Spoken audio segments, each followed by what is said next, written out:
talk about light. And our text says this in John chapter 1 verse 9. The true light that gives light to everyone was coming into the world. This was the message that John the Baptist preached about the one who was coming, and that is Jesus Christ. So what is light anyway? Light is actually electromagnetic radiation. It forms wavelengths, which we can see on a spectrum with our human eye. It falls between infrared and ultraviolet light, which falls outside the spectrum, and we can't see it. The light travels as wavelengths, at the speed of nearly 300 million metres a second. And on a dark night, a candle flame we can see from miles away. The Bible very often will mention the darkness and the light. Darkness is not actually a thing.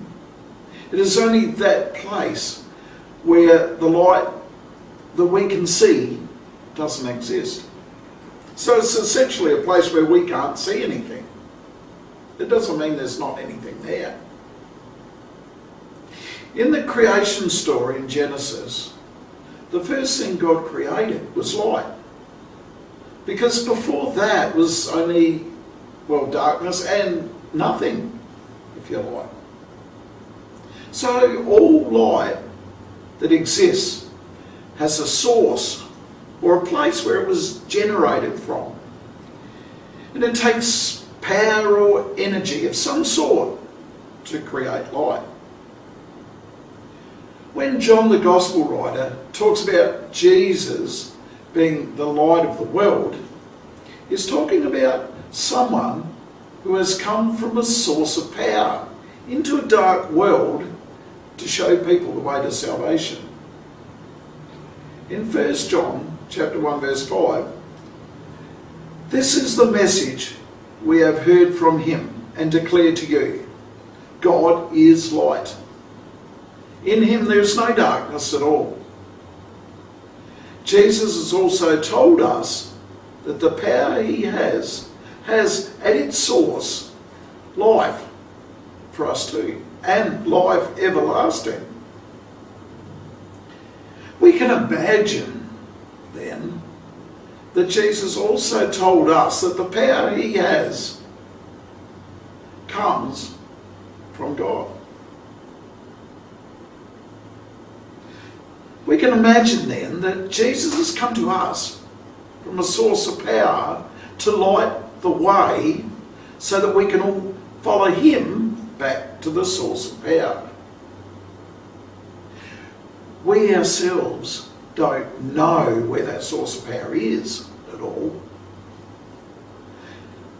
But we know it is when we're in the light, it is all around us. And when we're in the darkness, we can't see the light. I remember going to visit some caves. And during the tour guide turned off all the lights. They always do that. You go to a cave, it's very dark, they love to turn the lights on. You find it's very disorientating and confusing because you have no idea of what direction we're looking at or any idea of what others are doing. It's, you're stuck nowhere. It was like I had no light to focus on, so I was just too scared to move. I could just imagine what it'd be like for a kangaroo caught in the headlights of a car and stopping right in front of the middle of the road, right in front of the car, not knowing which way to jump. Without light, we can be paralysed. We just learn to fumble our way through, hoping that we'll eventually find our own way. It's the same for us in our journey through life. We sometimes go through the dark times. We're not sure of where we were going, or even if anyone knows we're there at all. We can get lost in a world of darkness, stumbling around, trying to find direction. We may even be confident of the path we're on, but find it leads back to the darkness sooner or later. Light coming into the world to bring life. The light makes plants grow. It provides warmth from the cold. People and animals can't survive without light. In fact, nothing could grow or survive without light of some sort. Jesus came into the world to shine a guiding light on us, to give us life and a hope for the future. Jesus has the power of light, which comes from the source to warm us, guide us, help us to live and help us to thrive. Jesus tells us in John chapter 8 verse 12, when Jesus spoke again to the people, he said, I am the light of the world. Whoever follows me will never walk in darkness, but will have the light of life. The darkness is often a place to hide. And things happen in the darkness which no one else sees. Left to ourselves, we would all still be stumbling around in the darkness, looking for a way out.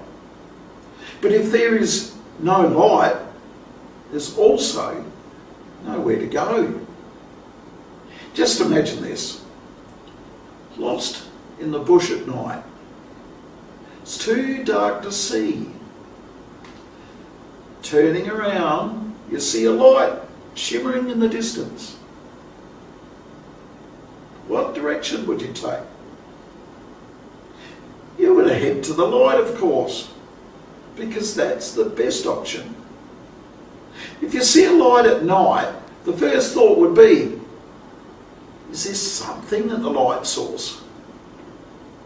Maybe just a light, but it provides hope of finding something. Isaiah chapter 9 verse 2 says, the people walking in darkness have seen a great light. On those living in the land of the deep darkness, a light has dawned. See, the Bible talks about darkness as a place where evil exists. A place of confusion, of disorder, where people wander around aimlessly. John chapter 3:19. This is the verdict. Light has come into the world, but people love darkness instead of light, because their deeds were evil.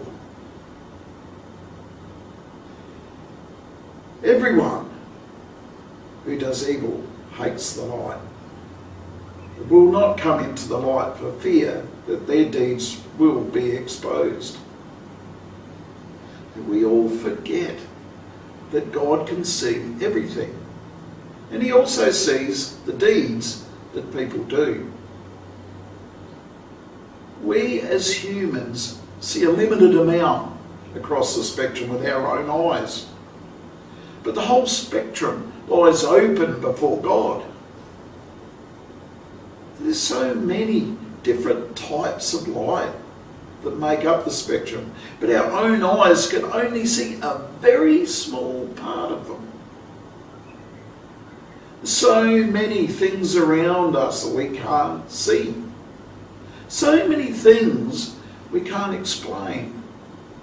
Scientists even admit that they don't know all there is to know about light. When we say that God is light, we are not just referring to the light that we can see. God is the light throughout the whole universe, in all its different forms and spectrums, even those that we can't see or understand. God sent Jesus into the world as the light we can see. And he asks us to follow him. Jesus promises us that we can also be children of light. In John chapter 12, verse 36, believe in the light while you have the light, so that you may become children of light. Let's be children of light. And stop stumbling around in the darkness and start following Jesus, the light of the world. Light is an energy source. It is an energy that can create electricity. It helps plants grow through photosynthesis. No living creature, including us, can live without it. It has powers of healing. It warms everything. And without it, nothing would exist. In light, there is life. And it is the life throughout the universe. In John chapter 1 verse 4, in him was life, and that life was the light of all mankind. Come into the light and enjoy life at its fullest. And that life is in Jesus Christ. Let's all live in the light that nourishes us, makes us grow, warms our hearts, drives out fears and heals us. Most of all, the light that comes into the world is our salvation. And without that salvation, we're just left stumbling around in the dark. Thank you for listening to me this morning, and have a great and blessed week. Thank you, and God bless.